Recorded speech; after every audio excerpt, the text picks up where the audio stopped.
My boyfriend, 27 male, wants us to do a blood pact instead of getting engaged. I thought my boyfriend was finally going to propose, but instead, he pulled out a blade and asked me to participate in a blood ritual. I am a 24-year-old woman, and I have been with my 27-year-old boyfriend for a little over 3 years.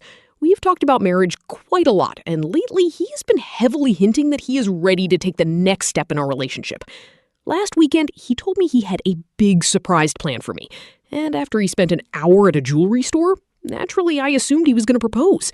Instead, he sat me down and showed me 2 small glass vials, a blade, and some rubbing alcohol. He explained that he does not believe in marriage because he thinks the government should not be the one to define commitment, and he considers wedding rings to be nothing more than expensive jewelry. Then, he told me he wanted us to each cut our hands, mix our blood together in the vials, seal them, and wear them as necklaces. Or if we managed to collect enough blood, put it in a vase. He called this a blood pact and claimed it would mean significantly more than any traditional wedding ceremony because our blood would literally be connected forever.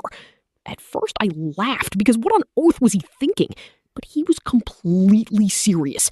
When I told him absolutely not, he insisted that if I was scared of cutting myself, he would do it for me, or we could even use my period blood instead. I told him not just no, but absolutely not. He got very upset and asked me why I would rather sign a piece of paper than make a real, authentic commitment. He claimed that if I truly loved him, I would not be afraid of something so symbolic.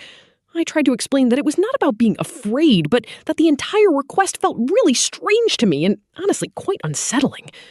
Now he is accusing me of disrespecting his beliefs and treating something that is deeply meaningful to him as if it were ridiculous. Even a couple of his friends have messaged me, saying I am close-minded and that society has conditioned me to think that marriage is the only valid form of commitment. A part of me feels like I should have taken him more seriously instead of laughing, but I also cannot shake the feeling that asking someone to do a blood pact instead of getting engaged is just a little bit too much.